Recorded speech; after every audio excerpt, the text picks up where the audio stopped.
Hello, everybody. Let's see here. Who do we have? Let's get some folks in here. All right. Good morning. How's everybody doing?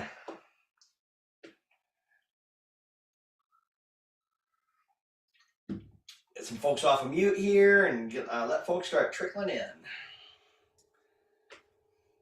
Good morning. Hey, good morning, Jeff. How are you, sir?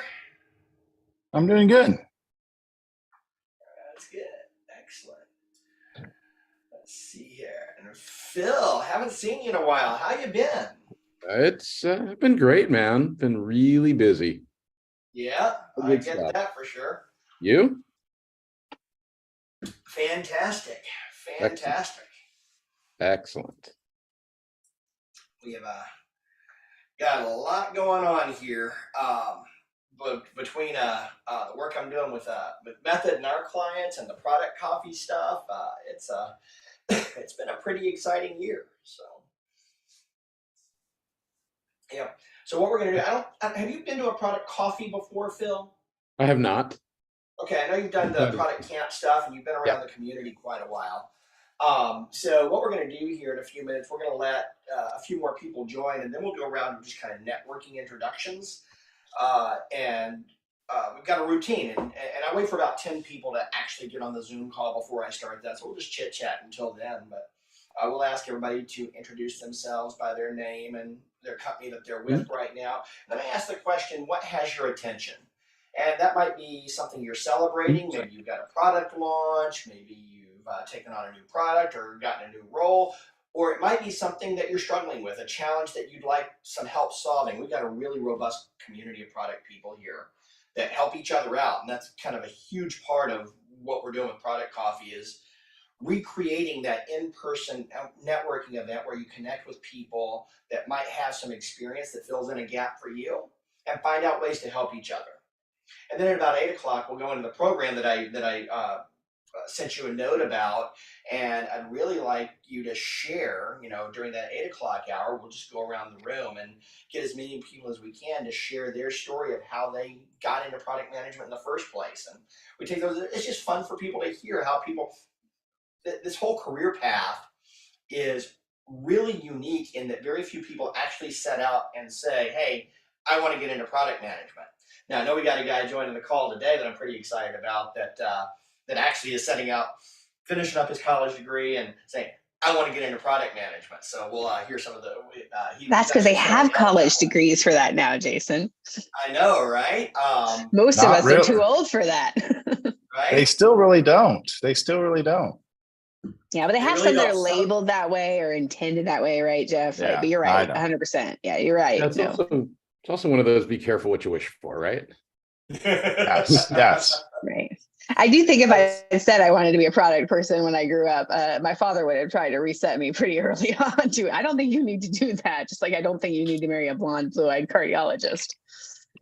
I love to tell the story of my friend Aaron, who I need to pull my microphone around here. I love to tell the story of my friend Aaron, who used to be an account manager at a company that I worked at Silver Pop. And I would go out and I'd do roadmap presentations along the way. And I'd go out to California to her office and I'd do the big roadmap internal presentation to let people know what's coming. And I would hear, and Erin was one of the most vocal ones. And she would say, okay, yeah, but what about this other thing that I really need? Can't you just get that in there? Can't you do this instead? Or can't you do this? This can't be that big a deal. You just get this done for me. And so ultimately, I made her a product manager, and then she found out how hard it really was. So be careful what you wish for. Exactly. She said, this can't be that hard. Now she ended up as director of product management at the company that I was at before this, and she's now director or VP of product at another company. She's grown in her product career, and she's found her place. And one of the best hires I ever made in my entire career. But it was still funny. It started out with, this can't be that hard. Why don't you just prioritize this? Let me show you how hard it is. It's just there's 5,000 other things that are more important that you don't know about. Look what's behind curtain number 3. Mm-hmm. Exactly. Good morning, Holly. How you doing? Good morning. Good. I'm doing all right. And Alex, good to see you on here for the first. I think you been. No, this is your first time joining, isn't it? I've never been on one. I'm excited. Thank you guys. I'm super happy to have you here. Yes, sir. I'm Very excited. cool. And John, welcome back. Good morning. Nice to be back. I don't think we've ever had you on here to tell your own story, John. Oh, about how I got into product management? Yep. When we get to the 8 o'clock hour, I definitely want to hear yours.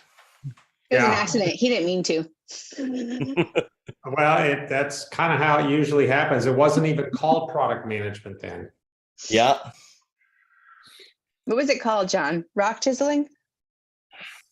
You know, that's a good question. I'll have to think about that. Hopefully I'll have an answer by the time I tell my story, but I'm trying to remember exactly what it was called then. Wow. Don't mind me. The antlers might be squeezing my brain too high. Yeah, your blur is not letting them come through. Oh, Oh, see, I could see him in spite of the blur. Well, you can see them, but yeah. I But if thought I it was take the just blur blurry off, because then it you was see the morning. kegerator behind me, the kegerator, nice. And I Well, mean, what's wrong which with that? is in my office. great breakfast food. Definitely where it belongs. I hear that's all they serve for breakfast in the frat houses these days.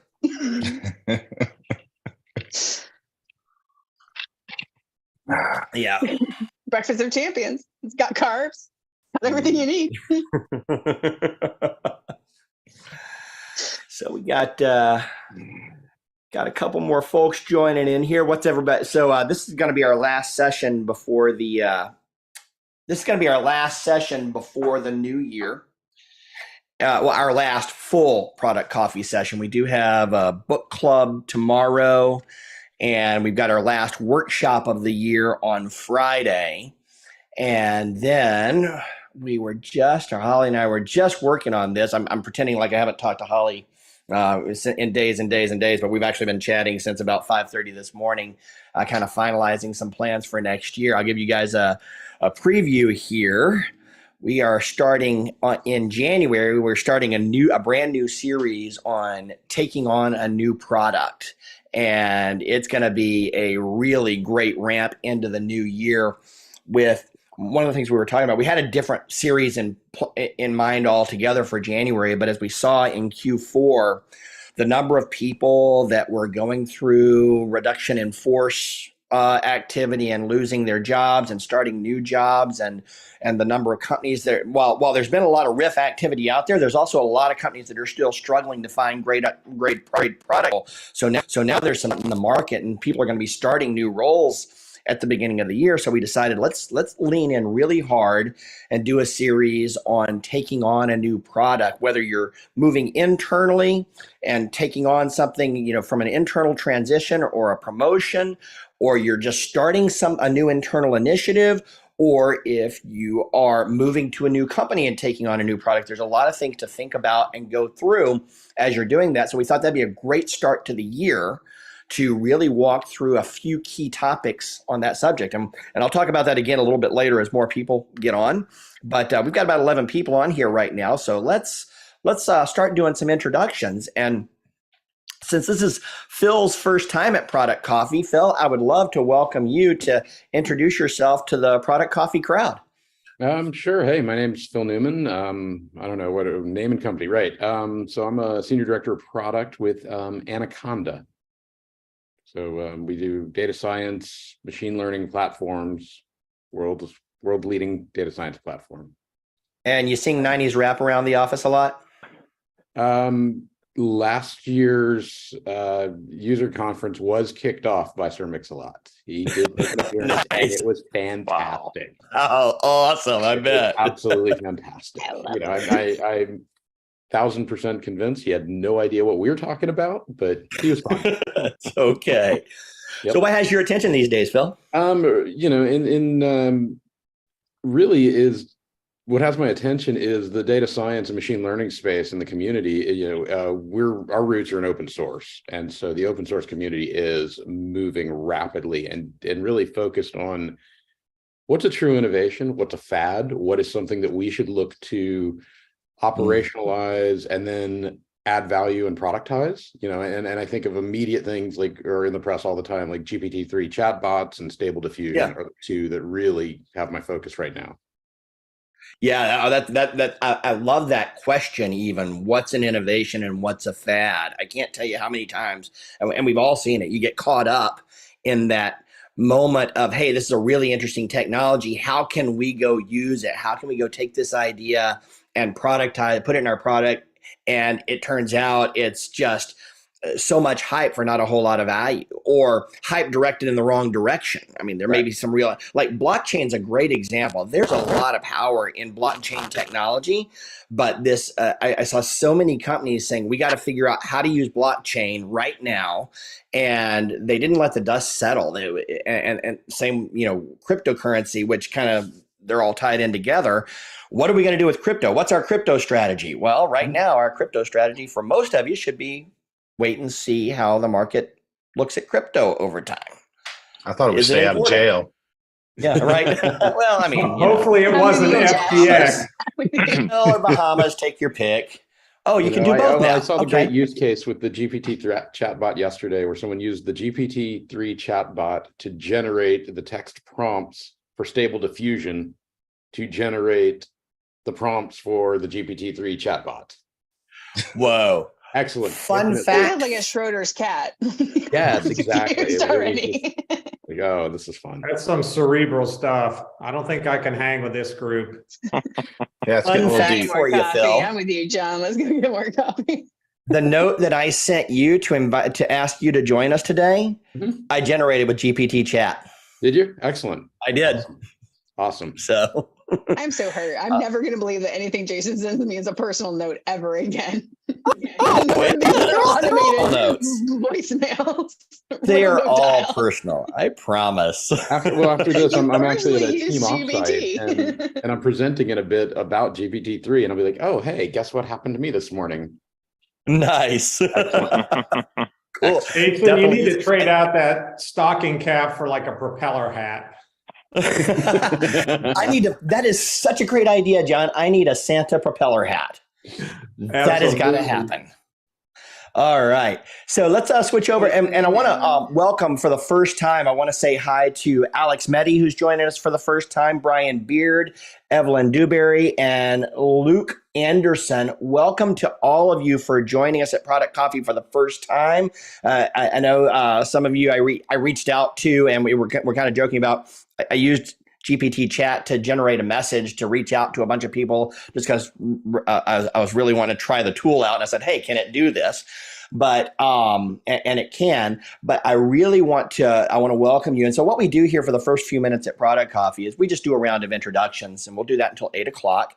And we'll ask people to tell us who you are and who you're with, and what do you and what has your right now, and your attention. Maybe you're celebrating something, maybe you've got a product launch, or maybe you have a challenge that you're trying to think through and you'd love to connect with some people on, or there's just a topic of great interest to you right now. We'd like to hear about those things from you, and somebody might reach out to you either on chat or might jump in here right here and say, hey, let's talk about that right now and dig in on your topic of interest right now. Let's go over to welcome Alex Meddy for the first time. Alex, why don't you say hi? Hey, what's up, guys? How are y'all doing? Doing great. Welcome. So I'm Alex Meddy. I'm a business management student at Auburn University. I live here in Atlanta, and I'm a junior over there at Auburn. Excellent. And you don't know and you've got a connection Meddies, do you? Oh, no, my dad is not in here, I promise. What has your attention, Alex? So I've recently begun looking for product management internships and product. And so just learning about product as a whole, seeing if it's something that I want to do in the future. And I thought this would be a great place to start, just to see if it's something that could be fun for me to do and just learn more about it as a whole. Absolutely. Well, and this is a great place to meet some folks. We're going to have a lot of senior folks on here today as well. So there'll be a lot of people for you to connect with. Of course, I know you're plugged in with a great community, and we are so happy to have you here today too. Yes, sir. So Thank welcome. you for having me. You bet. And I gotta figure out a way to. I think I can get rid of the beard if people are going to keep calling me sir. But I get it. Thank you. Let's see here. Oh, by the way, also, if you want to opt out of the introductions, you can turn your camera off, and I won't call on you. But in the meantime, let's say hello to Megan Perkins. Welcome back, Megan. Morning, Jason. How's it going? Doing great. How are you? Doing well. So short intro, my name is Megan Perkins. I am actually in the transition phase looking to kind of switch careers. I've been in the counseling, mental health, and insurance space. Right now I manage a large team doing workers' compensation insurance and return to work. A lot of transferable skills that will apply to product management. We all know that at the end of the day, product is a lot of counseling. So I have that background already. And just kind of looking for different opportunities after the first of the year. Excellent. And there are a lot opening up. And I remember my old boss, Jay Henderson, used to say half my job as a director of product or a VP of product and SVP of product, half my job is just being a therapist. So Yep, I got it there. I got the degrees over here, so we're good. there you go. Very good. Cool. Welcome back, Megan. So happy to have you here. Let's jump over and welcome Brian Beard for the first time. Welcome, Brian. Hey guys, how are y'all? Doing great. Good, Welcome good. to Product Coffee. Thank you. So my name is Brian Beard. I about 10 years ago co-founded a company called Foundry Local. And we're a SaaS product company focused on providing solutions for franchisees that are part of multi-unit companies. So our platform provides a digital marketing platform for those franchisees.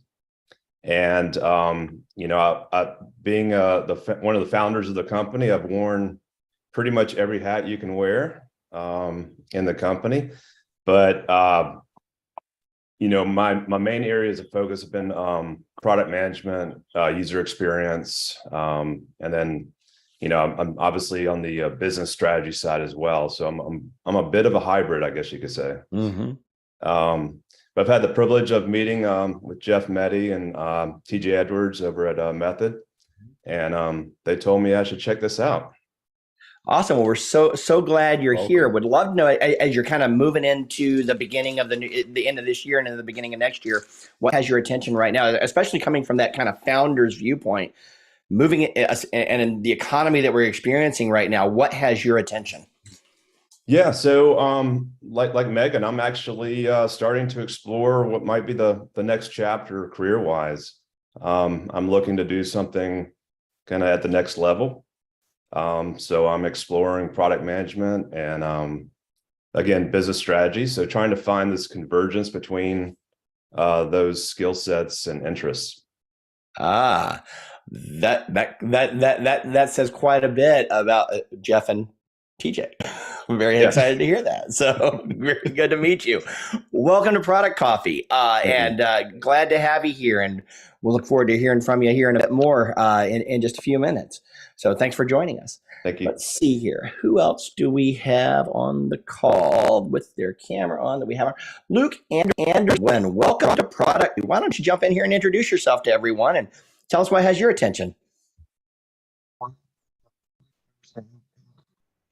Did office-based software that's up in Alpharetta that managed software for the hybrid work. So I'll make the trifecta of people looking for their next role in the new year. So transitioned out of that and taking some time over the holidays to recharge and get back into it in the product or similar to Brian business strategy role. Excellent. And I love how you said that and how you're thinking about it. It can simultaneously be a stressful and a peaceful time to kind of be making that transition at the end of the year. Most companies are slowing down in what they're doing, but just kind of taking that healthy approach, say, hey, that's the way it is. Let's spend a few minutes. Let's take a few weeks and just relax into it, enjoy the holidays and hit it hard next year. We are really excited to have you here. Welcome, and let's connect afterwards as well. And we'll see what we can connect you with. All right. So Thank you. really, really good to meet you. Welcome. Welcome, welcome. So let's see here. Who else? Do we have anybody else that we haven't heard from ever before? I think we've got everybody so far. So let's get down here and hear from a few other folks who are on the call today. I want to welcome to Product Coffee today. Let's say hello to Jim Montgomery. Welcome back, Jim. Oh, hey, good morning. I was Good just morning. thinking he's going to call on me, and if I had protective gear, I would do a spit take with my coffee just as he called my name out. But my name is Jim Montgomery. I work for a company called Talogy. We're a talent management and talent assessment solutions organization. So if you've ever applied for a job, or those of you that are in the search process and you have to take those annoying personality and or cognitive tests as part of the screening process, I'm sorry, but that's what we do. What has my attention right now? The kind of a combination. One is, of course, as we call them, the macroeconomic headwinds that we're all facing as we go into the new year. I've mentioned before, we had an opening on my team. It's now on hold for the first quarter. And so hoping to struggle along one person down and get through to April, and hoping things have turned around by then and that our leadership are ready to fill that position. Followed up with, of course, the never-ending drumbeat of sales saying, you promised all these things in Q4. Where are they? It's December, 14th. And so continuing to, I'll call it, evangelize to an organization what product management is, that we're not short order cooks, that we're not building widgets, that software is challenging and things change and things move. And I'm sure nobody else has that problem in their organization, but trying to convince folks that, sometimes plans change. Absolutely. I was actually listening to Melissa Perry's podcast yesterday.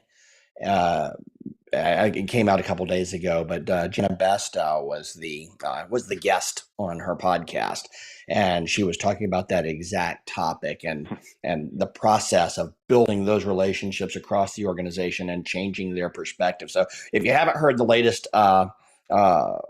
Product Thinking podcast with Melissa Perry, Jenna Bastow is the guest. She's the founder of ProdPad, which you may be familiar with, and has been a product management thought leader for a long time. And she had a great talk specifically on the relationship building and the way she approached relationship building in such a way to change that exact conversation from being that short order cook mentality to really talking about having effective prioritization inputs and discussions with the rest of her team and with the rest of her organization in a way that was really transformative and ultimately led to the creation of the now, next, later roadmap style that we're seeing really proliferate these days. And that came out of ProdPad. A lot of people don't realize that, and it really came from them approaching roadmap display in a new kind of way. And then one of our customers actually started they made it, you could label your three columns in the way you wanted, and one of our customers labeled it now, next, and later, and that would just kind of hit the nail on the head for everybody, and they adopted that, and that is now becoming a professional standard for product managers who are really trying to drive more effective product roadmap discussions. So check out the podcast. And we'll do. The challenge, though, sorry, just real quick, is the change management piece of getting everyone else to understand the now, next, later, as opposed to, I want something that says Q1, Q2, Q3, Q4, right? So yep. How do we do that? And that is a challenge, and it really does take that take a force of will, a demonstration of value and a creation of trust to do that. I think one of the interesting things that, and I'll definitely really I'll drop the link in here to the podcast here in a minute if somebody else doesn't do it, but it's the Ask Melissa podcast, and she specifically talked about that whole transition as well, and how much easier it was than anybody expected. When they actually started rolling it out, people just accepted it, and it went in a surprising way. They expected to hear that, okay, but what's Q1, Q2, Q3? And the way she presented the conversation, it just really was embraced. Right. So worth giving a try. And of course, every organization is different. Sometimes it works, sometimes it doesn't. I have seen that same resistance as well.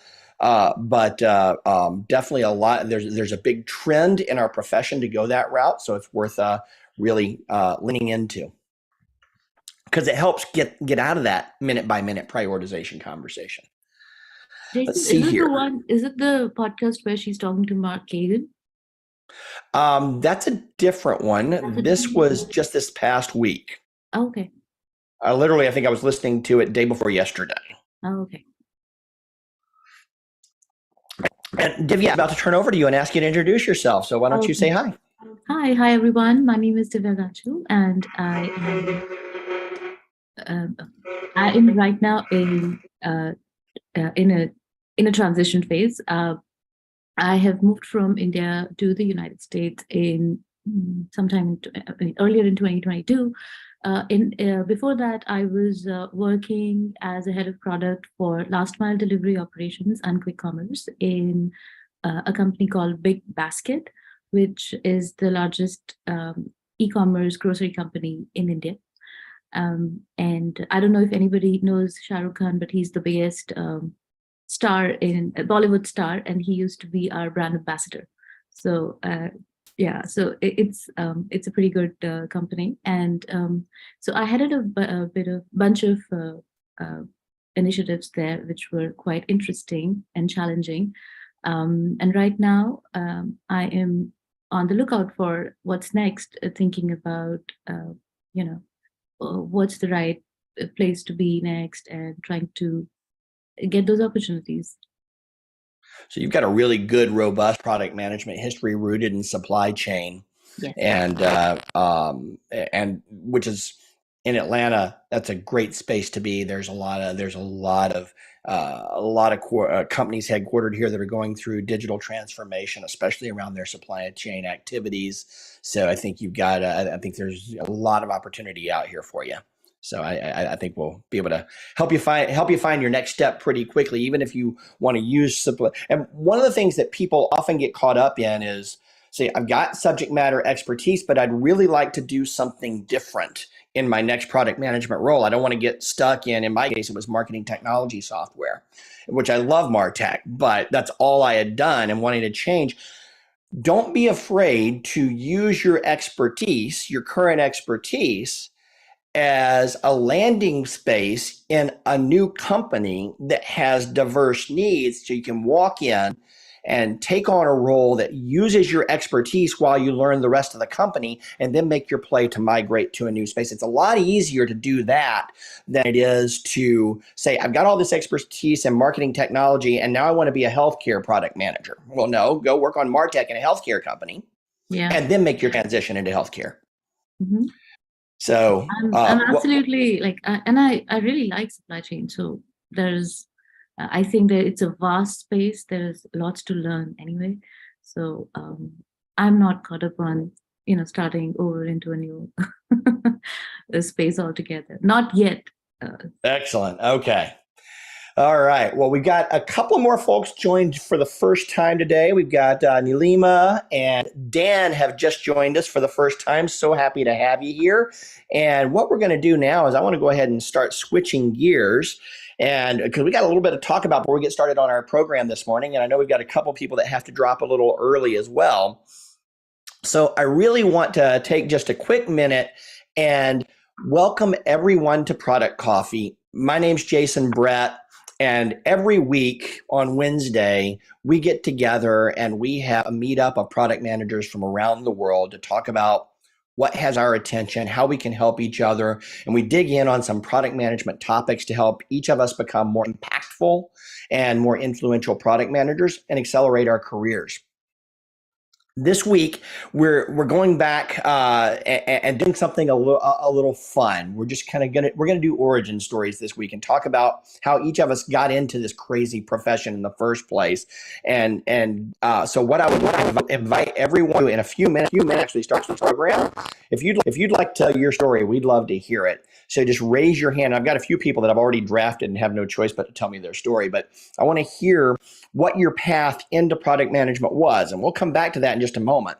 But before we do that, I've got a special announcement to make, and I want to give a lot of thanks to the people who make this weekly broadcast possible. We do this every single week, and we couldn't do it without the help of our sponsors. And you'll probably see a brand new logo here just beside my head. I want to welcome this week, for the first time, Genuine Parts Company is our newest sponsor at Product Coffee.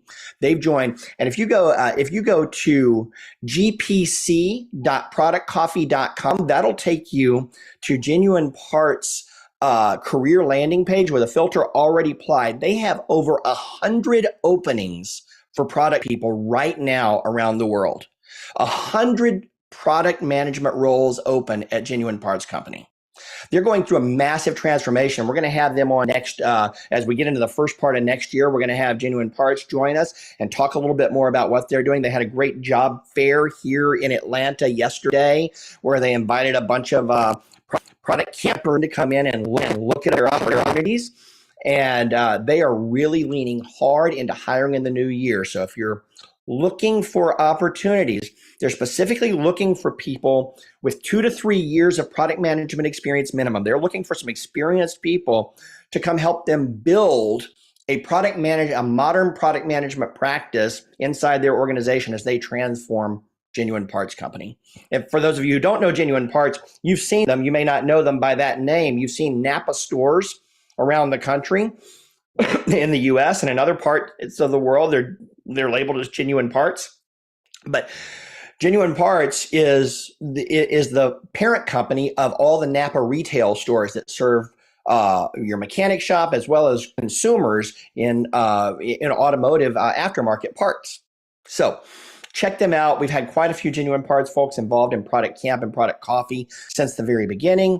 But they've got a lot of opportunities and a lot of great stuff going on. I'd like to also welcome our banner sponsor, Method, our diamond sponsor. Jeff, why don't you say hi for Method, please? Good morning, everybody. So Jeff Meddy with Method here out of the Atlanta office, and glad to be with everyone this morning. Method is a digital product consultancy. We get the great joy of working with a lot of companies on building new products, new platforms. We even launched some kind of centers of excellence and innovation labs with companies like Ally Bank and Duke Energy, Verizon, things like that. So a lot of fun work, a lot of great people.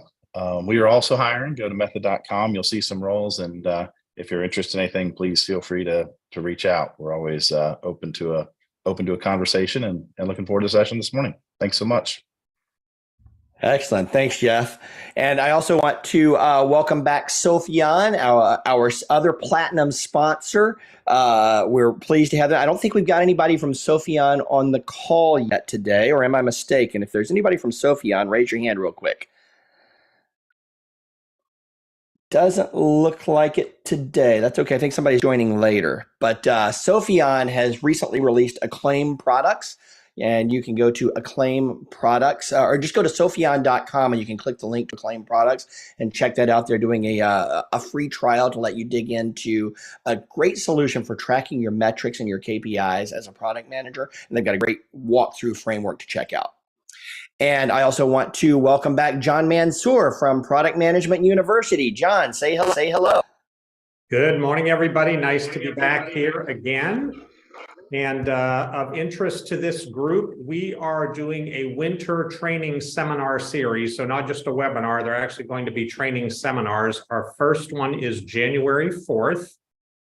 And it is how to use a customer outcome model to uncover what will be more critical needs when the economy continues to flatten out next year. So it's going to be just like this, open discussion. It gets to everybody's faces. And if you actually attend the training seminar, you'll get one of our most prized tools, which is the Customer Discovery Guide. And the reason that we are focusing on that is, as I listen to all these challenges across all the product management landscape, I'm on a never-ending quest to get the product management profession to start its thought process much higher up the customer food chain and to cast a wider net so that that trail of breadcrumbs leads us to the right users and job tasks that have the most value to the organization up in the C-suite. So you'll learn how to use that and how to do some different customer discovery to uncover needs that have far more impact than perhaps the things you're working on. Or the other thing is, surveys. I see all these different surveys and it's like, how do we know we're delivering things that have value? This is how to deliver guaranteed value. So go to productmanagementuniversity.com. Right below the little animated video on the top of the homepage, you'll see a link to register for that. Would love to see some of you there. Excellent. Thank you, John. And we value your support as well. And John has got a great history as a product management leader, as well as a teacher of great product managers. So this is going to be, just like all your content, it's going to be fantastic. Thank you, John. And let's see here. Let's go. So, and then finally, of course, featureupvote.com, who powers our ideas forum at productcoffee.com/ideas. Great voice of the customer tool. You can implement it with a credit card and go. Even if you don't have an enterprise tool already deployed, any product manager can fire up featureupvote.com to collect feedback directly from your customers, host discussions, voting, and taking another voice of the customer viewpoint vector to help with your prioritization and your opportunity discovery. So thanks to all of our sponsors for making that happen. As we get into next year, we're starting a series on taking on a new product. And you're going to hear a lot more about this over email. But as we were talking about, there's been a lot of turnover in the marketplace. A lot of companies have had to scale back in product management. And a lot of people are, as you've heard, there are also a lot of companies that are still hiring heavily going into the new year, and companies are rethinking how they've structured their product management teams and their portfolios going into the new year as well.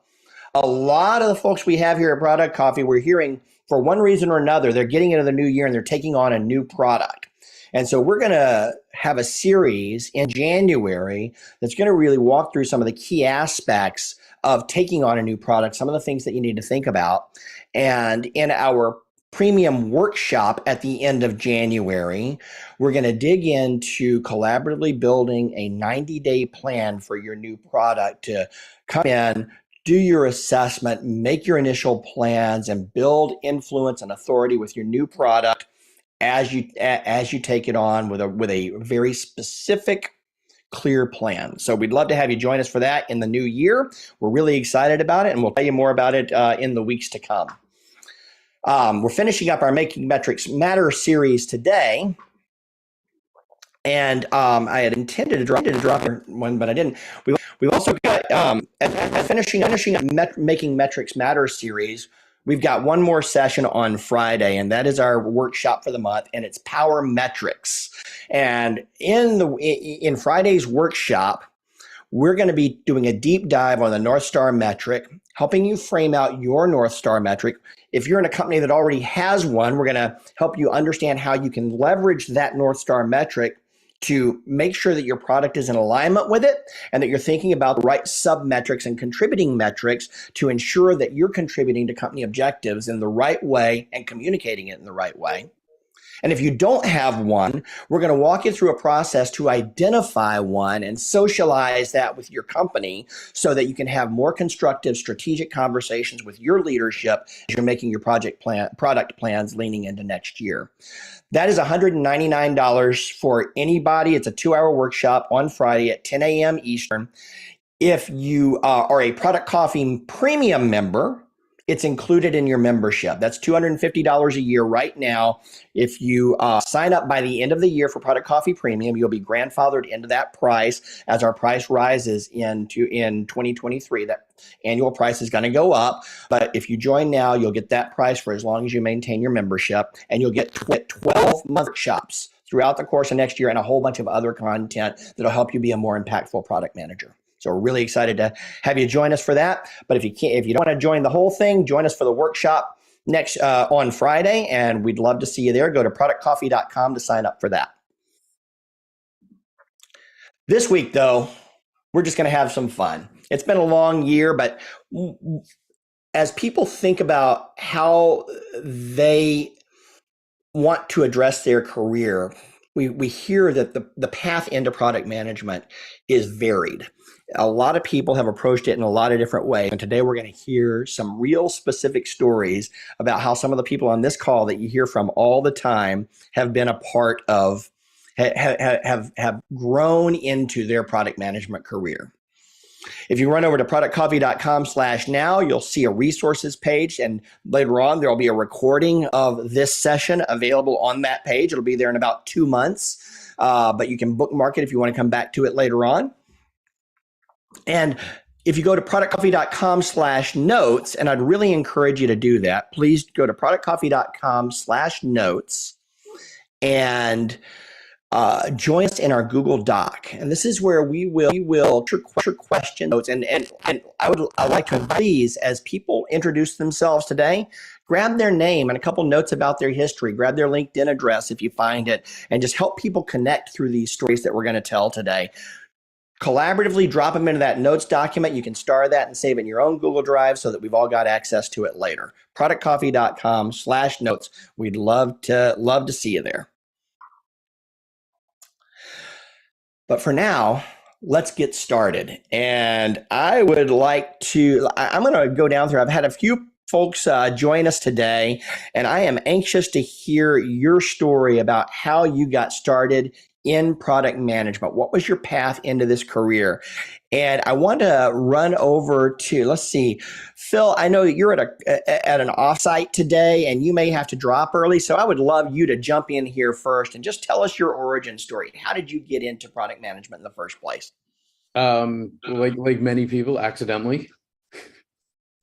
It was oops. I was actually started my career as a software developer. And I made a stupid career error where I asked about a schedule or delivery date, and suddenly that made me a project manager, and I was responsible for all the Gantt charts and the risk management and all that. Really, and I'm watching people shake their heads and like cringe in fear there. And I was doing that for a while, and I ended up partnered with a product manager who. I left the company, left the country, and was unable to return to the country. And I just kind of like accidentally fell into that role. They said, oh, well, in the interim, you're going to have to wear 2 hats. And I just loved it since. And it's just been, for me, it's been one of those, this is like the natural place I should be. Yeah. And I describe it all the time as I get to play with both sides of my brain, the analytical side and the creative side, minute to minute, hour to hour, and throughout the day. Absolutely. I didn't prep you for this question, so I'll give you a second to think about it. And everybody else, I'd like you to think about this as well.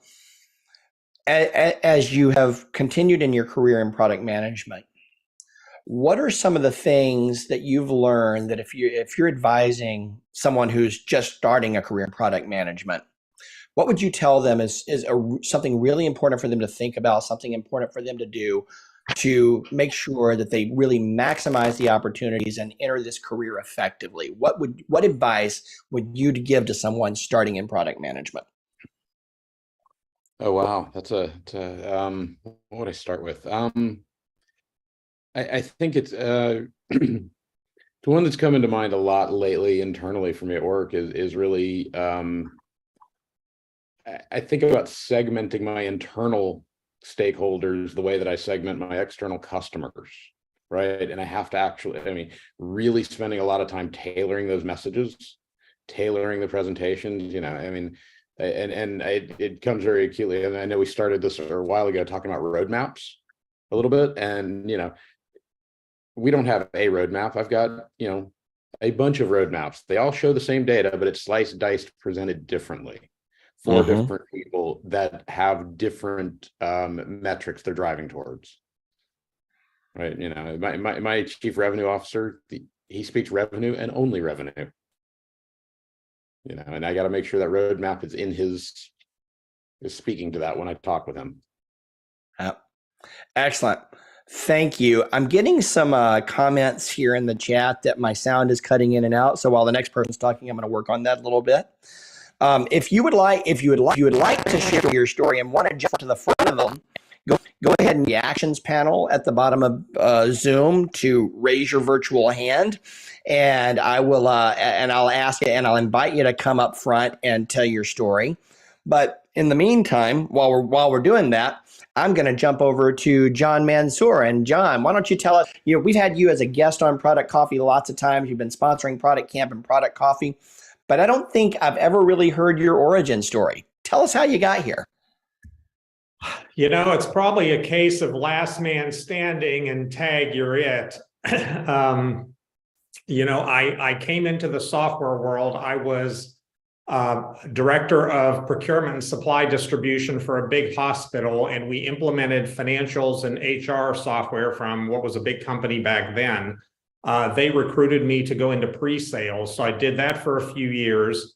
Went into a product marketing role in the corporate office for a couple of years after that, and then there was the technology shift that was happening at the time, so the company had to re-architect, build a new platform, and decided they could use something. And I think at the time they just referred to us as subject matter experts. And so everyone knew that, because of my customer background, I obviously knew what people did, why they did it, and how they did it. So they tagged me to be product manager, and it's like, come on, John, you need to take one for the team because we got nobody else here. I'm like, all right, fine. It'd be fun to build something new. So that was my foray into product management. And I want to say it wasn't until, I don't know, probably 2 to 3 years in that role where they appointed a director over us who then started calling it product management. And we began to formalize the process. But that was my path in. In fact, the other part of the story was, so it's like, okay, so we have this subject matter expert. And so for those of you who don't know me, getting down into the weeds and nitty-gritty details and all that stuff is just not my foray. I'm far too extroverted and too hyper for that matter. And so early on in the process, I figured out, well, okay, all of these what and why business requirements are really good, but we need someone to tell us the how part. And so my boss at the time attempted to put me into, again, I don't remember what the role was called, but they wanted me to write functional spec documents. And I said, you can come up with any form of torture that you can think of, and I'll take that over a job of writing functional spec documents, because that's just not my thing. So they said, okay, fine, you can stay in your product manager role. And then they hired what came to be some business analysts at the time to support us. And it turned out to be a really, really good structure for the who, what, and why, complementing the how piece. And we built some great stuff back in the day. It was a lot of fun.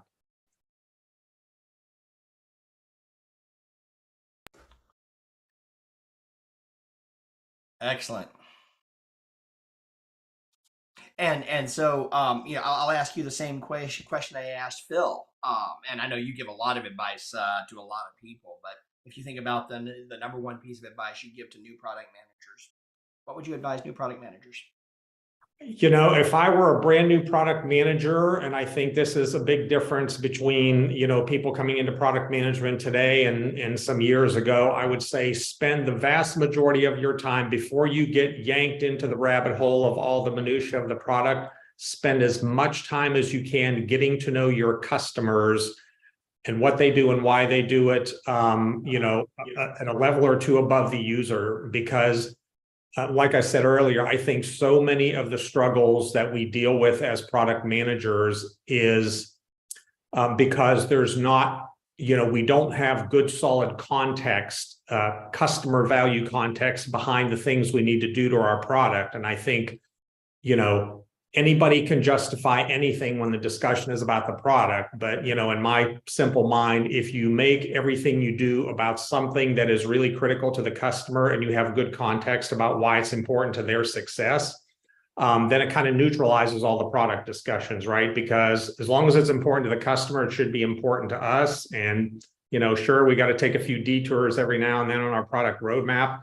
But by and large, if we align our product priorities to business priorities of our customers, we're on really solid ground. And I think that's where the opportunity is for our profession to really strengthen itself to take a more active leadership role, to be confident in what we're building and the fact that it has value, not only to the customers, but to our own company. So that would be my advice is be more knowledgeable about your target customers than everybody else. And believe me when I tell you, you will be forever entrenched in the driver's seat. Very good. Thank you so much, John. Really appreciate it. And that was awesome to hear too. So thank you very much. Hopefully my sound is getting better. If not, I'll keep working on it. In the meantime, I want to welcome, I've got somebody new joined Product Coffee. I've got Dan Caro here for the first time. Dan, welcome to Product Coffee. So glad you're here. Would you come on camera and say hello, tell everybody who you're with, who you're your name, who you're with, and tell us how did you, and I know a little bit of your story, but tell everybody how you got into product management. Sure. Well, thanks, Jason, for having me on. I think me and Jason go back a long time now, maybe 10 years, maybe more. Yeah, so most recently I was with Juniper by IMC. So that's the digital division of International Market Centers. And Jason, you're familiar with America's Mart and Atlanta Market. In January, I'm going to be starting a new position as VP of Product for the digital division of Dallas Market Centers. So I'm moving over to a new position. Yeah, so it's exciting times. I like the sound effects. That's awesome. So yeah, so my story, I started my career in digital marketing. I was the 8th employee at a digital marketing firm called WearAware. So I was like the first employee on their agency marketing team. I saw that team built up. Like I was the first employee over there. When I left that role, it was up to 35 employees, and we were doing a lot on the digital marketing side. As Jason knows, we were using Silverpop and IBM at the time. So it was exciting because that group did well and we were doing well, and I knew a lot about our customers and the tools that we were using.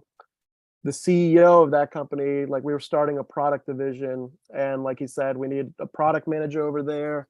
We're trying to build, we want to aggressively build this new product suite. So they sent me over to that side. 3 years later, we got acquired by Blackstone, and we joined forces with International Market Centers. And that's how I got to where I am today. Yeah, and in terms of like advice to a new product manager, I think what I've learned since joining the product side is basically just always focus on the user, like become the user, just like immerse yourself in the user experience, like immerse yourself in the product. Like that would be my starting point. Like any obstacles that you face, anything that you run into, like those are the first things to start on, like fixing, and just like put yourself in that role, and like anything that you'd want to fix for any of your users, like that's what you need to focus on first. That's awesome. Thank you, Dan. And what Dan doesn't know is our history goes back so far that his boss was my first actual customer interview, the first customer I ever interviewed, and we did it at the Merchandise Mart in Chicago. Awesome. So that's a tough first interview. Yeah, it was. Yeah, it was. People scared me about it, but it was great. It was a great relationship. Thank you so much for being here and sharing your story, Dan. It's really good to see you. Good to see you too. Thanks for having me. You bet. Let's see who's next. Let's jump over to Luke. Luke, why don't you jump in here? And you've got a kind of a different path towards product management, but if you would please jump on, and since this will kind of be cut out for later, if you'd reintroduce yourself and who you're with and talk about how you got into product management. So I like to lay claim to being the most non-traditional background in product management. I'll test that right now. So I'm Luke Anderson. Up until a couple weeks ago, I was head of product at a company called Office Space Software. Office Space makes a platform to manage hybrid work for the workplace. So, and I was there from before to after COVID, which is a very exciting and adventurous time to sell software to facility managers. So how I got into product management, my very first product management job was actually managing M1A1 tanks for the Marine Corps. which is a interesting foray into product. I didn't want to do it. I just asked the Marines. I wanted to go live in the DC area for my wife's job. And so I got orders to this thing and I didn't know what I had signed up for, and ended up being a product manager for there. Really fell in love with it. And partly like folks that John was talking about earlier, in that case, my customers were other Marines. And so it was really cool to be able to like know your customers, to see the visibly the impact you're having. And that kind of, I caught that bug from that moment on, that like, this was really cool that you're able to work with technology and all those other things that really like have a really impact on folks. In this case, it was nice. I actually knew, and you could get some really real-time feedback on how you're doing, good, bad, or otherwise. I got out of the Marines, didn't really know what I wanted to do. So like all people who are directionless, I went to business school and consulting. And I was a consultant for a few years. And in that time, we actually worked, I ended up again stumbling and working at a large enterprise software company for a year, and got assigned there to work on a procurement case. And they said, we got to get our costs down. We're spending too much money on the hardware to run the software we're selling. And it turns out the reason they did is because they had gutted their product management practice in a cost savings move. And so the engineers were just buying and deciding to spec out the most expensive, highest end hardware they wanted every year. And the costs were going up, even the market didn't value all of it. And I said, again, get to see this impact of it overall. And so then through a series of connections, had a chance to finally move into a formal product management role at Office Space. And just really, literally loved the ability to just work on that, to work with our customers, particularly through COVID, and a lot of them trying to their world got turned upside down, and being able to support them along the way with how we were able to move the software forward. And as folks try to navigate this new world of remote work, hybrid work, in person, not in person, giving people the tools to do that effectively so teams could get back together and collaborate what worked best for them. For the lessons, I think that, like, similar to what Phil said, I think my biggest lesson is around communication and just internally. I think when I started, one of the biggest challenges we started at Office Space is there's a lot of directions you could go. And so I think for probably my first 6 months, I'm like, well, I'm head of product now. My job is to like kind of protect the team and to say no to a lot of stuff. So I said no to a lot of stuff. And when you say no to a lot of stuff, you end up not creating a lot of friends. And you don't build a lot of internal champions, even if it's the right thing for the business. And so I think over time, I learned to be a lot more nuanced and how you communicate, to, if you're going to say, to always hear people out, to understand the issues underneath them, and to build that support internally. So people understand if you say no, why you're saying no, or or perhaps finding that nugget of the idea, like they may be proposing a solution, which is a really bad solution, but they've identified a really important problem. And so trying to understand that so you can go understand that problem and go attack that better. So. Excellent. Thank you very much. I appreciate that, Luke. And once again, welcome to Product Coffee. Glad you could be here today. So let's see here. Let's see, who have we not heard from yet? Brian, you've also got a slightly different path into product management. Brian Beard, why don't you come and reintroduce yourself and give us yours? Sure. Yeah, Brian Beard. I'm a bit of a serial entrepreneur. I've actually started 2 companies. Started my career working at I call it an internet consulting firm or services firm back in the .com days. So I got to see that, rise and fall, and took a lot of learnings from that whole experience of what to do and what not to do when you're running a company. When I started my career, I was mostly focused on design and user experience, and took that experience, went and started basically a digital agency. We did websites, web applications, and grew that to about 22 people. Got very lucky in that we met Chick-fil-A early on, and they became really our big client. We did Chick-fil-A.com for about 9 years. So that was a great opportunity for us, a great platform on which to kind of build the company. At the time, I was, again, wearing a ton of hats. I was, interfacing with clients, overseeing the creative, obviously involved in all the business decisions of the company. And we eventually transitioned to more of a product company. We had a concept for a digital platform for at the time Chick-fil-A operators that helped them kind of perform their digital marketing. So it has a local website tool in it that they can manage, has a email marketing tool, and a customer database as well, all in a really easy to use platform with a simple admin. And yeah, we've been running that system. I started playing the product management role before I even knew I was the product manager. So, I was again kind of wearing all the hats. So I was overseeing the creative. I was actually interfacing with operators that were using the platform, working with our customer support team to get feedback there, working with the designers, and then overseeing the development. So we're a small company.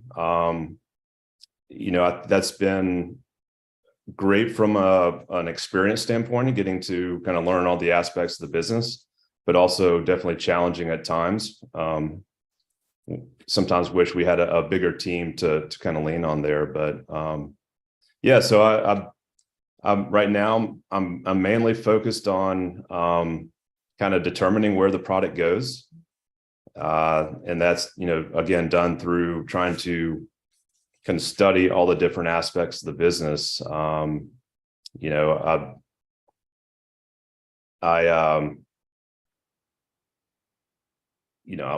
day I'll be really focused on design, and then the next day it's really kind of a business conversation, and then we get into development. So it's really just kind of fusing all three of those things. All right. Well, excellent, and thank you. And so, what advice would you give to new product managers? I would say maintain structure. I think we've all run into the situation where you start off with high aspirations and you're very disciplined, and then you can kind of get a little too hyper focused on features, and sometimes lose sight of kind of why you're building what you're building.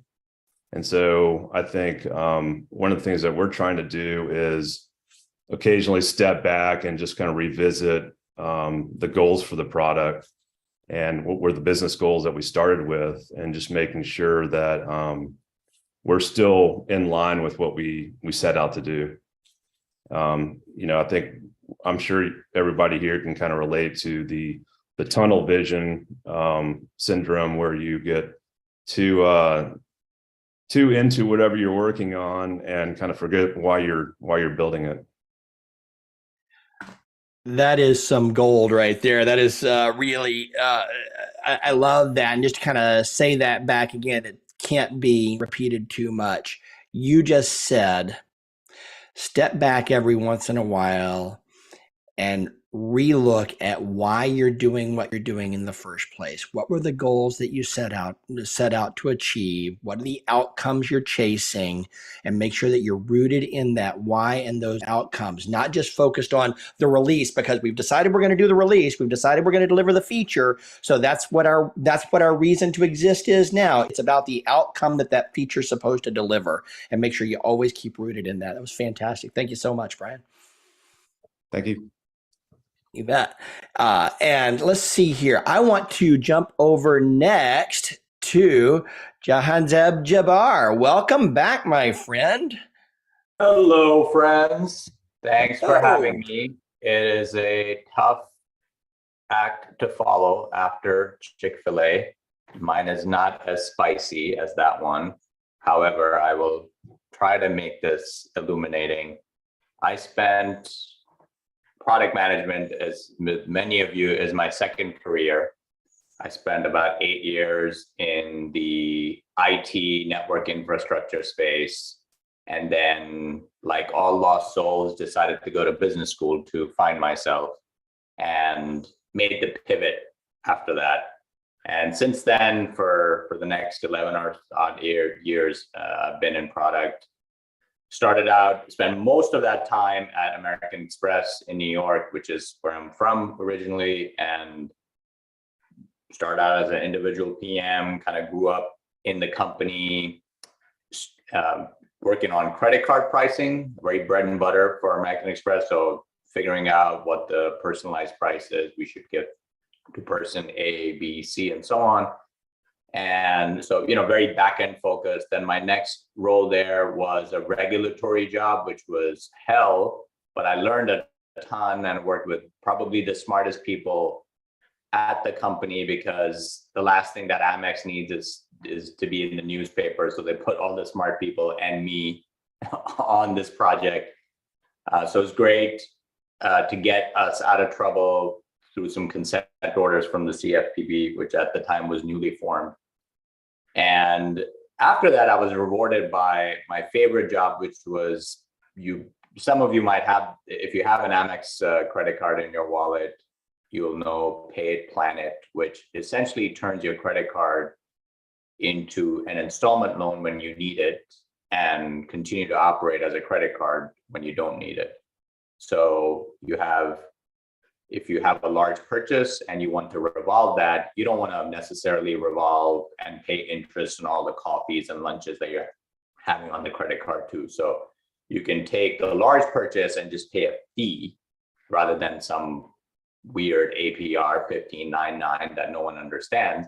You just pay a $15 fee per month to revolve it for the number of months, and then your coffees and lunches continue to not bear any interest. So that was a first of its kind. We have a patent on it, and now everyone's copied it. Citi and Bank of America, Chase, you name it. So that was amazing fun, because we started out with a crisis where Amex had lost, and a lot of times these products are born out of crisis and necessity. As they say, Amex was exiting the Costco relationship, which was a big portfolio for us. Some of you might remember, you could only use Costco Amex at Costco stores, and they were going to lose like 10-15% of their base. And we were like, okay, how do we attack the younger Costco customers? Because the older Costco customers, we already have a gold card with them or another card. And that's where it was like, those people just did not trust banks. They hated the pricing. They didn't know what 15.99 APR meant in terms of actual money. So started out with that kernel of, we need to solve for these customers. And we came up with this product where you can use your credit card for big purchases as an installment loan, rather than taking out an installment loan and going through that process. And then you can continue to use it as an everyday spend. So that's probably my favorite job I've had of all time. I've had a couple of roles since then. I launched a personal loans business for Amex, which is highly profitable. Kind of boring for most people, but for Amex, it was a brand new business. So it was very exciting for us to figure out new challenges around fraud and credit risk, and making sure we give money to the right people, because we usually are not good at giving money. We're good at taking money from people as a credit card. And then I wanted to take a break from financial services, and that's why I'm in Atlanta. I moved here to Home Depot, where I see Anthony on the call, where I owned the in-store checkout experience, which was so much fun. It's their largest channel of sales, over $100 billion worth of sales. And I also own the return experience. So the self-checkouts you see in the store, that was my team, obviously with a bunch of collaboration. Hopefully some of y'all have used it. And that was an amazing project. We were able to pilot, towards the tail end of my career, a mobile checkout experience where an associate can walk up to a long line on a Black Friday and start busting up lines, or for Christmas tree sales, they can go sell using the mobile phone in the parking lot. I don't know where it is right now, if it's being rolled out, but at Home Depot, the product is the hammer or the saw on the shelf, and not the software that we're making. So I kind of wanted to go back to my roots where I'd spend most of my, and that's where I am right now with ChargeBee. Much smaller company. I joke around with people. I went 1,000 times smaller. Home Depot had 400,000 associates. I went to a 400-person company a couple of years ago, and it's been so rewarding. Obviously, you're able to move fast. That's obvious, but being in the SaaS subscription space that is just blowing up like crazy. Every big company wants to get into subscriptions. Every small company wants to start. A lot of companies are subscription native to begin with, whether they're sending you a box at home of some trinket or fashion or vitamins, or it's a streaming service or publication of some sort. So that's been an amazing learning experience. It's also been my first B2B job where I've been very focused on B2C. But B2B customers are human beings at the end of the day, and they expect the user experience that a B2C customer expects and demands. So, and especially with a lot of people who are digital native, they're internet native, they grew up on this stuff, they grew up on their mobile devices. They expect everything to work across all devices. They expect things to be beautiful and clean and fast. So that's been an amazing journey working on 3 product lines for ChargeBee. And this is where we are. Excellent. Thank you. You've got quite the path in as well. And the recurring theme is most people don't start out in product management. You get there through some route. But I'll ask you the same as I've asked everyone else. If you would please tell me what advice you would give to new product managers now that you've been through a few turns on this. What advice would you give?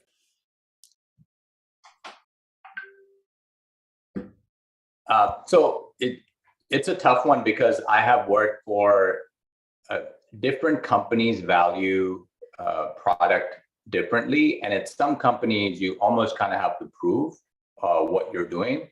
So, it hasn't been the case for ChargeBee because they're a very product centric company. Sometimes you go to a very sales centric company and you kind of have to elbow out the chief CRO and say like, okay, this is the value that I'm going to bring. So it's hard. It like a lot of questions, it depends on the context that you're working in. I would say, like a very typical response, be very customer centric, but that can mean a lot of different things because sometimes you have to be deal centric. And, even in ChargeBee, it happens. You're trying to acquire a new logo that is a very sexy logo and you're going to put it on your website and you're like, oh my God, I'm just going to murder my roadmap here just to launch this feature for this one customer. It's a very point solution because they got this weird use case. And I'm trying to suppress myself not to call out some of these logos that we've kind of gone after, which are highly unprofitable for us, but they're an anchor logo and they're a magnet for other logos. So Jason, I didn't answer your question. I probably should have thought about it a little bit further. But at Home Depot is very different. Home Depot is a very operations focused company, at least the physical side of physical place. And Anthony is not. Anthony was he was lucky to be on the digital side, which their drive. But they're very merchant focused. So it's like, hey, if I get the best price and the best selection on a washing machine, it's gonna sell. And like, you guys get out of the way. You guys just make sure that it's running, the register is running, and I'm gonna sell this darn thing. You make sure the online checkout is running. I'm gonna sell this thing because I have the best merchandising. So you kind of, sometimes you have to tread lightly, sometimes you have to take the lead depending on what your context is. Sometimes tread lightly, sometimes take the lead, understand your context, understand what's needed from you in the moment. That's great advice. Thank you very much, my friend. And since you kind of pointed out Anthony a few times, Why don't we pull Anthony on here? Anthony, you've got a little bit different story than Jahan Zeb. So why don't you come tell your story, Anthony? Sure. Hey guys. Good morning, everyone. So my story is it's a bit interesting. Back in 2015, I was a struggling, student who just graduated out of a master's program, and I was searching for my first product management role. I was an engineer prior, and I decided that hey, I wanted to get into product management because that seemed interesting to me. And unfortunately, back then there weren't a lot of product management jobs. No one was really hiring entry-level product managers with just engineering experience. So I searched around. I found like an alumni from my alma mater, and who is in Atlanta, and he told me about some product event that's happening, some meetup that's happening. I went to that event, and they told me, hey, there's this strange event happening in Midtown. It's called Product Camp. You should go there. And I was like, Product Camp, but I mean, it's full. There are no more tickets. And they're like, don't worry, it's free. People won't show up. They just sign up and they won't show up. Like, okay. So Friday night, I take, an Uber from Alpharetta. I go stay over with my friend at my friend's house. And then, Saturday, I'm up for it. 6 a.m. I'm up. I'm like, the sun's not out, but I gotta get ready. I gotta pep myself up. And then I go to Product Camp. I meet someone there who's like hiring. And then somehow, 2 weeks later, I have this orange apron. And I can't even believe it. Like I'm working at this company at Home Depot.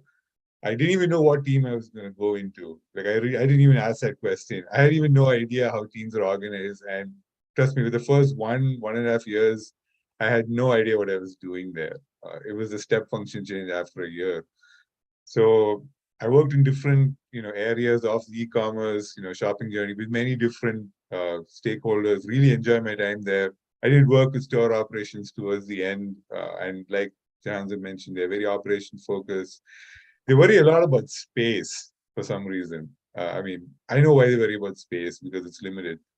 And after that, a friend of mine said, hey, do you want to work with AI, ML? Do you want to work with recommendations? But, you'll have to be a bit of a Benedict Arnold. And I was like, for how much? And like, okay, yeah, I think that's worth it. So then, it's a well-tread path. So I decided to, take that, and I'm here at Lowe's now working on recommendations. But yeah, really enjoying the journey so far. So what advice will I give for people starting out their journey? I mean, I've spoken to so many, people who are in that stage of their journey, from, they finished a master's program or they did an internship, they're looking for advice. And, it depends, but I think thinking about it and also trying to mentor people, right, who are early in their careers. And what I don't see them have is, having that attitude of like proactiveness, right? If you guys follow, Shreyas Doshi, he's now like a famous like product influencer, but he has very good insights, which are very unique. He calls it high agency. I call it like high proactiveness. Because product management is not a job where you can just do what you're told.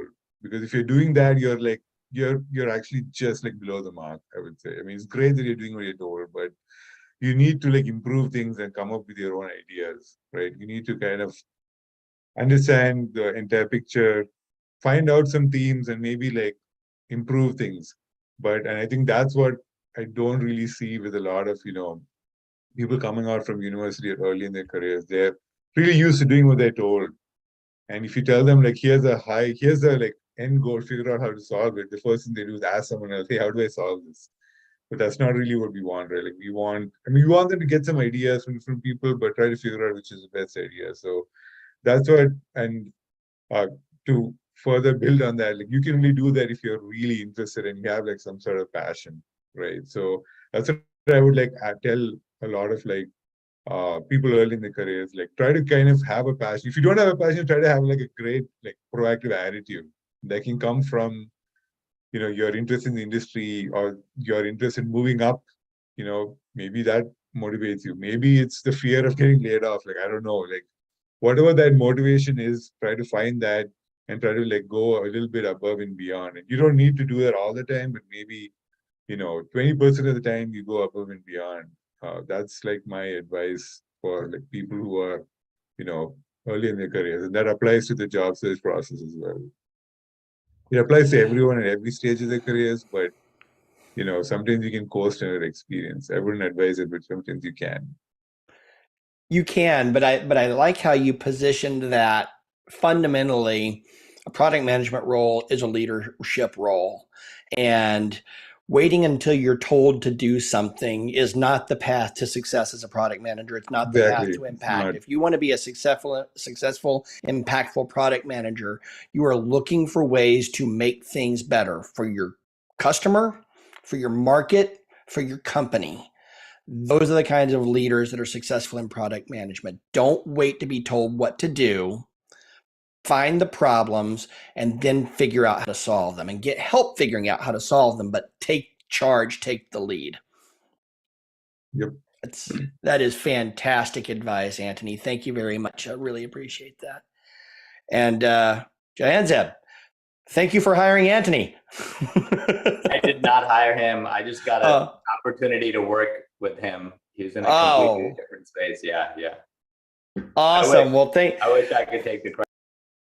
Well, thanks for being a part of that journey and that story. You guys have a great story together. Home Depot is a great story in Atlanta and in the world about a company.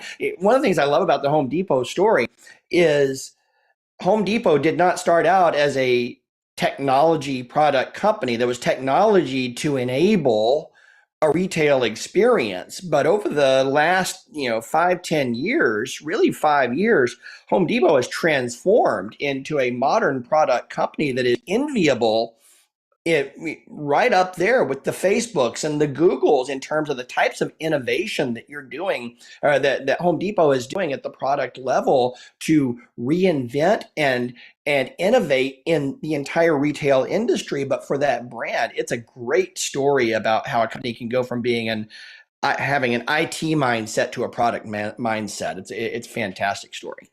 So, and thrilled to have you guys as part of the Product Coffee community, even though you've kind of moved on to your next thing from there. It's still great to kind of hear those perspectives and those experiences as well.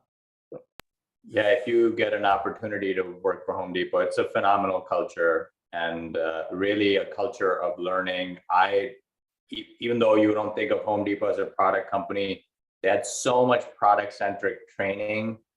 Even though I've been in product for like 8 years before then, I learned a lot of new things through formal training, through informal interactions at Home Depot than I did before. So it's a great culture of learning overall, but no matter what field you're in. Yep. Well, thank you so much. I think we've got time for one more. And I want to welcome, I think, Allison, I think we heard your story last time, but I'd like to hear it again. And I specifically want to call you out for a different reason as well. If you didn't already know, I'm going to ask Allison Herbert to tell her story. And Allison is leading our next Product Coffee book club. We had a kickoff this last Friday, and tomorrow we're having our next session. It's normally the book club meetings are on Fridays, but we're having it on Thursday tomorrow because we've got the workshop on Friday this week. So if you haven't already signed up, go over to productcoffee.com/book club. And we're reading Start at the End by Matt Wallert. And we're going to be going through that book over about the next month or so. We're going to cover a couple chapters tomorrow. If you haven't already got it, it's out. You can get it on Kindle right now for like $3.50. Matt Wallert, the author, has agreed. We're going to set up some time with him for our premium members to do a little intimate meet and greet and book discussion with the author of the book in January or early February sometime. We're working on the date on that. But Allison Herbert is one of our Product Coffee premium members and has been around since since pretty much the beginning of that program and longer as part of the Product Coffee community. And she's stepped in to lead this book club discussion and kind of kick it off. So Allison, why don't you come say hi and tell everybody your origin story and how you got into product management as well. Yeah, good morning. Thank you. I think maybe the fresh mountain air that I mentioned to the premium folks about has gotten my voice this morning. So I apologize if I'm a bit froggy. So for folks that don't know me, my name is Allison Herbert. I'm a product manager for Synapse Studios in Phoenix, Arizona. I sit in Virginia, so I am bi-coastal or time zone confused, whatever you want to call it. And I've been doing product management. I think I'm somewhere in the 3 and 4 year mark, just depending on where you track everything. I held 3 jobs last year, working in a contract role for a couple different companies and finding my way into product. So I will tell you, for folks that, right, we all heard a couple different stories this morning about where you got started. It kind of doesn't matter as long as you follow some of the basic guiding principles to advocate for our customers, our users, and the solutions we're keeping in mind. I came from marketing and account management. So I heard, John's story earlier about, keeping our customers in mind. That's something that's always had my attention, because I think, like, when we forget about them, we're not really building for what we should be. And so that's kind of followed me through from my account management and customer relationship management years. West Easterner. Yep, that's definitely something. I'm something, that's for sure.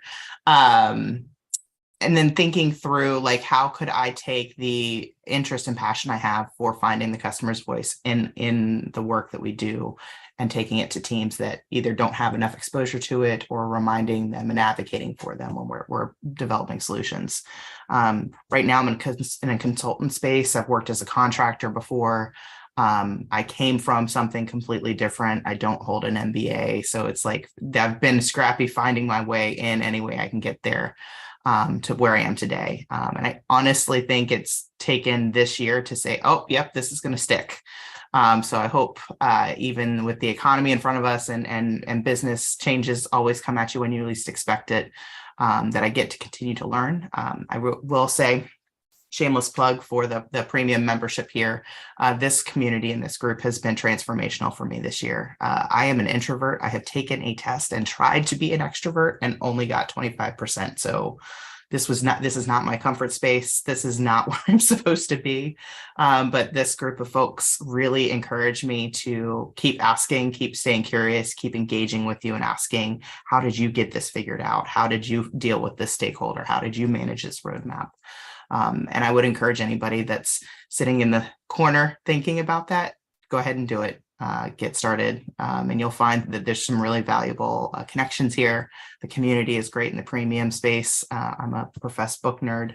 I think I told the folks yesterday or last week on the intro session, I am listening and reading this book.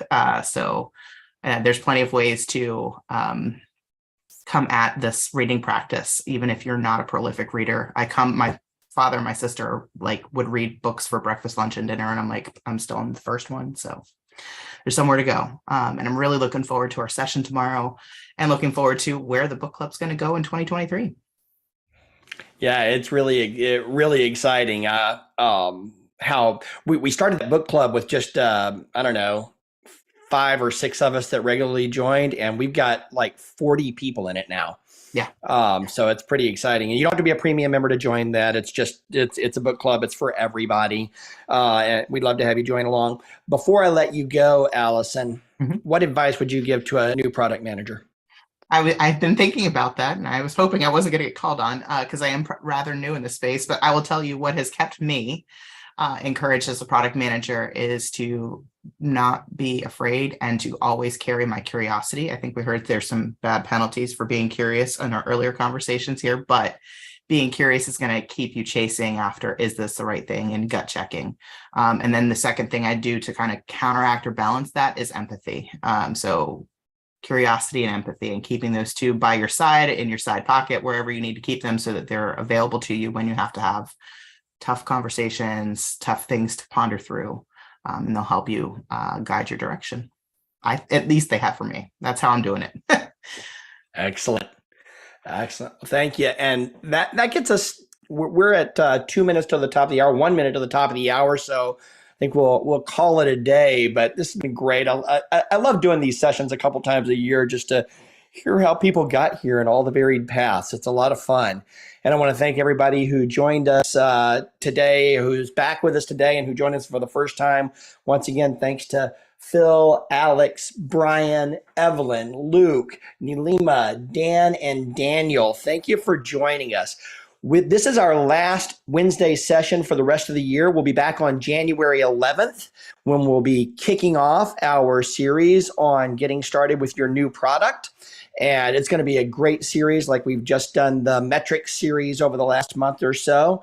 And we will hope to see many of you at the book club tomorrow or at the workshop on Friday. Head over to productcoffee.com, look at all the ways you can engage with us, and have a Merry Christmas, a Happy Hanukkah, whatever holiday you celebrate. Happy holidays, and enjoy this season with everyone in your circle.